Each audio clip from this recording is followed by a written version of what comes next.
Welcome to the Thursday night car show in downtown Encinitas. The third Thursday of every summer month, and this is the first Thursday in May. There's a car show here on Highway 101. We're launching today the Spark campaign. Santa's Promote Americans' Right to Know. And we're getting people to sign. We've only been here 5 minutes, and we got 1, 2, 3, 4, 5, 7 signatures. That's more than 1 a minute. We're going to petition the President and the Congress to have them put sugar back on the food label. You say, well, sugar's on there now? Yes, the grams are there, but the percentage of the daily recommended allowance isn't there because they got, guess what? The administration or the Congress to allow them to take it off, to leave it blank. Of course, craftily, they place it under carbohydrates. But as what I say in my speeches, when I talk to Rotary clubs and Kiwanis clubs and other civic groups, I point out that the daily value, it's called, of sugar, I'll show you the label in a few minutes, is missing. And I say, well, you know, to classify the sugar as a carb, technically it is a carb, but sugar has its own daily allowance, 25 grams. There's how many grams in this Coke? There's 57 grams. So if that figure were there, it would say this Coke has 275% of the daily recommended allowance in it. And we think mothers have a right to know what's in what they're feeding their kids, but they got the Congress or the administration or someone to allow them to not put that there. Now, they do list it under carbohydrates, but of course the carb level for adults is 380 grams or some big number. As I say in my speeches, you know, I don't know what's in the secret formula for Coke, but I'm willing to bet my life that there's no potatoes in this Coke. I'm willing to bet there's no pizza dough in this Coke. There may be some high fructose corn syrup, but there's no wheat in this Coke, I'm pretty sure. Not 100% sure because no one knows the secret formula, but it is addictive. Let me show you what the label looks like. So what we show them is 4 bottles that have no labels. This is orange juice, by the way, Dole, but no labels. And we asked the question, would you buy any of these products if they had no labels on them? And of course the obvious answer is no, they wouldn't. But then we show them what the labels actually show, and the labels don't show the information regarding sugar. In this case, the Dole orange juice, it shows no, get right up close here, it shows no figure for the daily recommended allowance of the sugar in the Dole orange juice. Point out to them that this is the daily recommended allowance of sugar. That's 25 grams of sugar. In the Coca-Cola, there's 65 grams. That's over 250% of the daily recommended allowance of sugar. My 2 favorites are the Naked, which allegedly is a health drink, Naked Mighty Mango, where if you look at the label, it tells you that it has 57 grams of sugar. And so this so-called health drink has over 200% of the daily recommended allowance of sugar. And my next favorite is the Gatorade. Okay, but the Gatorade label tells you that it has 21 grams of sugar. However, and of course it doesn't show anything. However, it also tells you that this little bottle contains 2.5 servings. Now, if you do the math on that, that means that this little bottle has 52.5 grams of sugar. That's more than 200% of the daily recommended allowance. In Gatorade, so look at these. Orange juice. Don't drink your orange, eat it. Gatorade.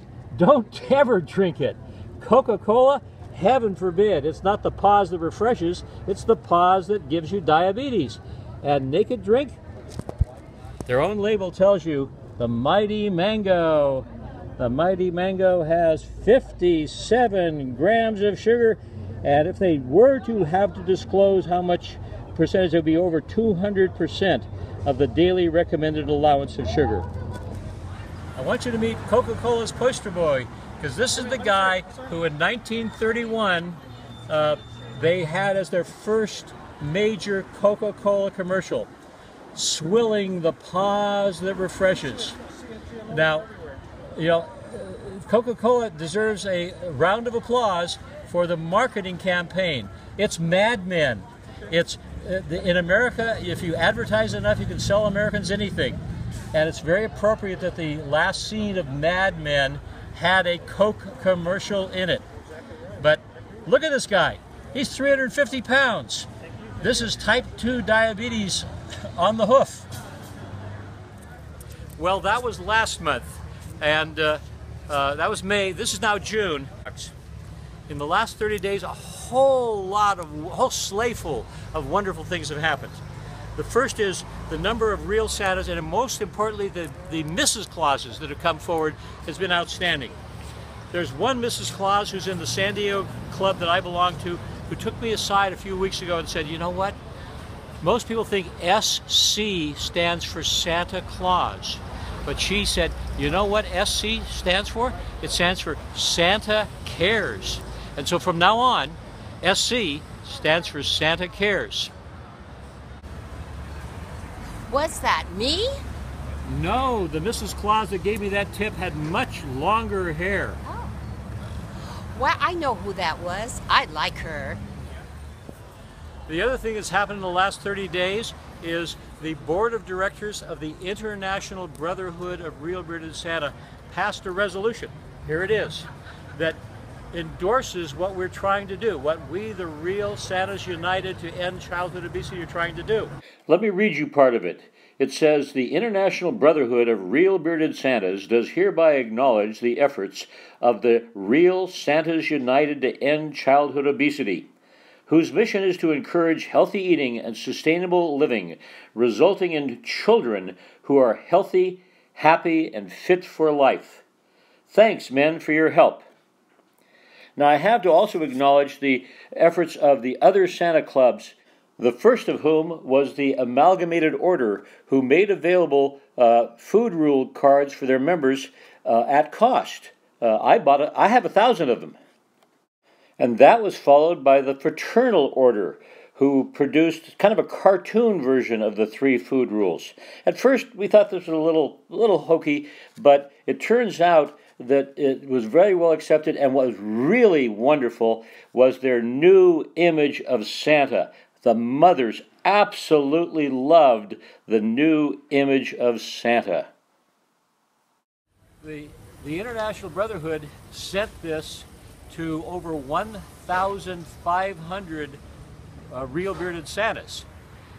So if you're one of them that received this and you're wondering what the Real Santas United to End Childhood Obesity is all about, email me at santa@sustainablesanta.com. Now, I own the name Sustainable Santa. It's a federal registered trademark, so don't infringe on my trademark, but please contact me at santa@sustainablesanta.com, and I'll be happy to tell you what this is all about. Or you can also look at some of the other Sustainable Santa sagas that are on my YouTube channel.